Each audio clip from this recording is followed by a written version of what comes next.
Hey, what's going on? It's your boy BT, and I came here to talk some boxing with thousands of True School Sports subscribers. Now, before we proceed any further, just wanted to give a big shout out to my channel sponsor, Fighting Mad, the pound for pound kings of boxing apparel.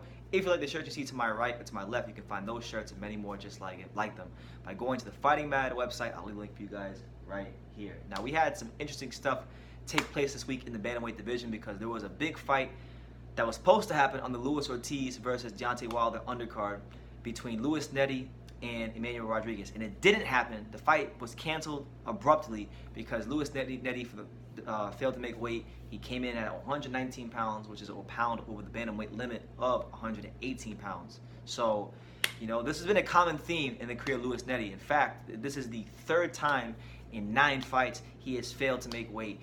And on top of that, he has tested positive for banned substances in the past. In fact, he tested positive for a substance known as zilpatrol.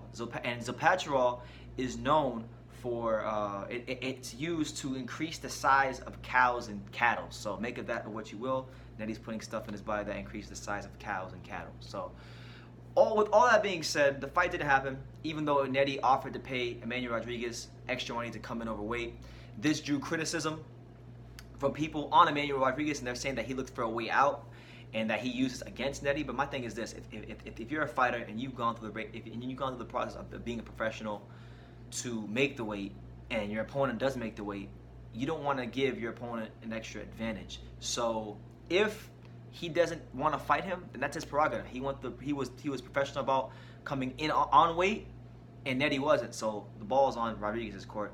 He figured the money wasn't worth it. So that people think that was a cop out and that he was just scared of Nery. Make of that what you will. But all these things that have happened with Nery, with the 3 times coming overweight in his last 9 fights, as well as this weekend, along with him testing positive for zilpatrol, which increased the size of cows and cattle. This has drawn criticism from the True School Sports pound-for-pound king of boxing, which is Naoya the Monster Inoue.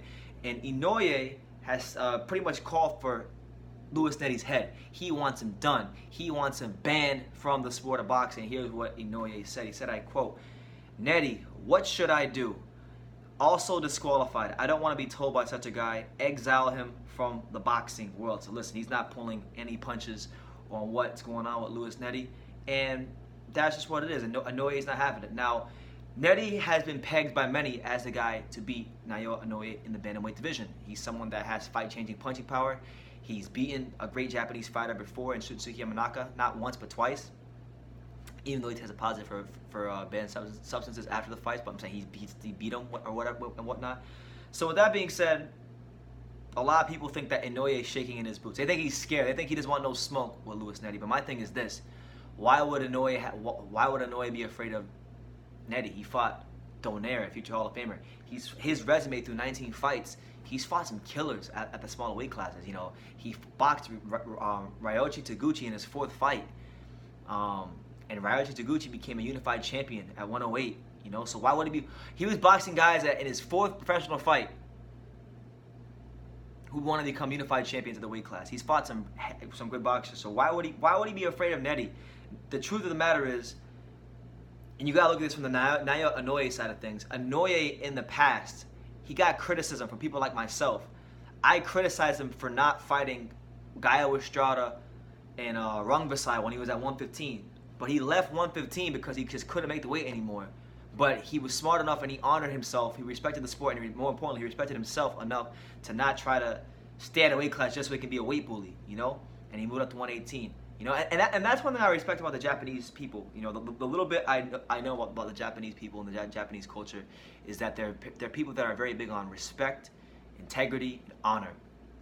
Which is why in boxing, which is a sport that you need to have those things to be a successful fighter, you'll seldomly ever hear about a Japanese fighter missing weight. In fact, I can't think of a time when a Japanese fighter missed weight. If any of you out there who may think of one, let me know in the comments down below. I haven't really thought of a Japanese fighter that would miss weight.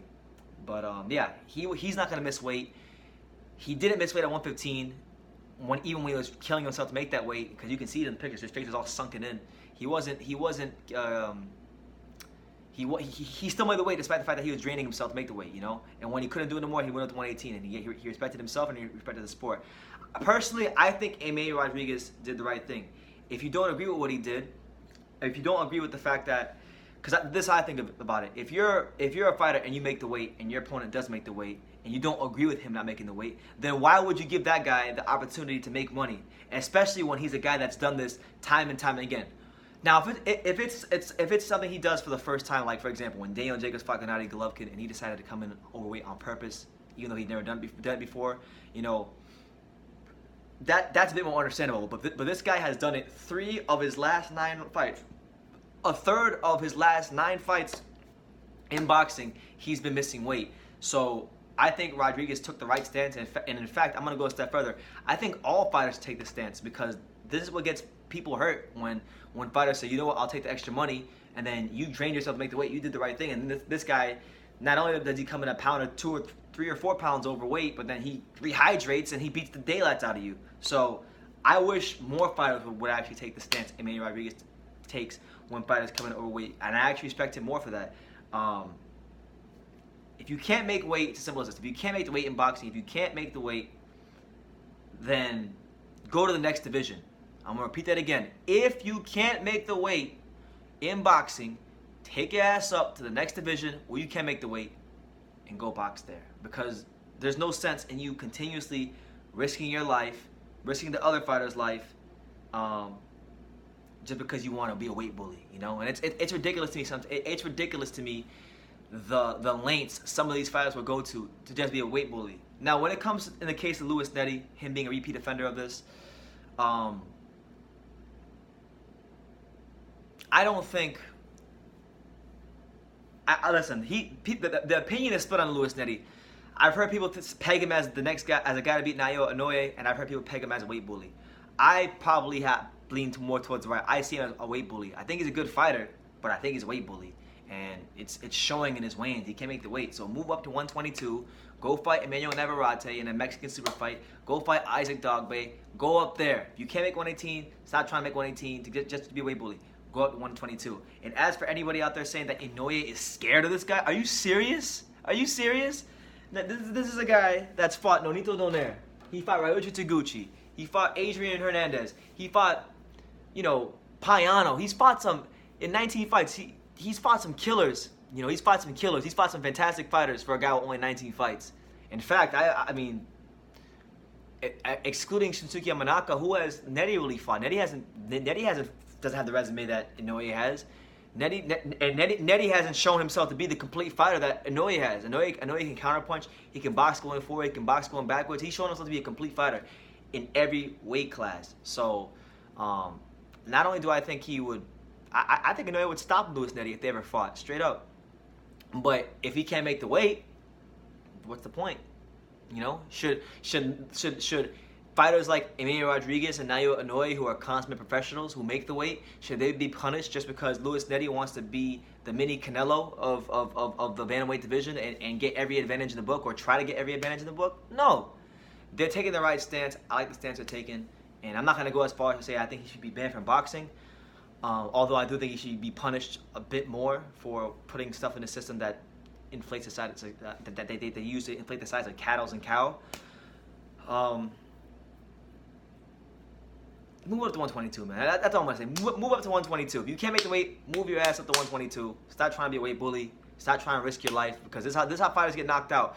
And get hurt, and they die in the ring because they want to cut themselves. They want to drain themselves of the weight. They want they're going to lose all their brain fluid draining themselves to make the weight, and then when these punches hit them, they're gonna feel them a lot more. So, listen, the pound for pound king has spoken. I don't particularly agree with him all the way, but hopefully Louis Nery takes him up, moves up to 122, gets some smoke up there, because he can't make the 118. That much is clear. That's just what it is. So let me know what you guys think in the comments down below. What do you think about Louis Nery or Naoya Inoue's stance on Louis Nery? A very strong and staunch stance he's taking here. Let me know in the comments down below. Take the time to subscribe. Like I say in every single one of these videos, you can love me or you can hate me, but I'm just a kid from Dane. So until next time, take your ass.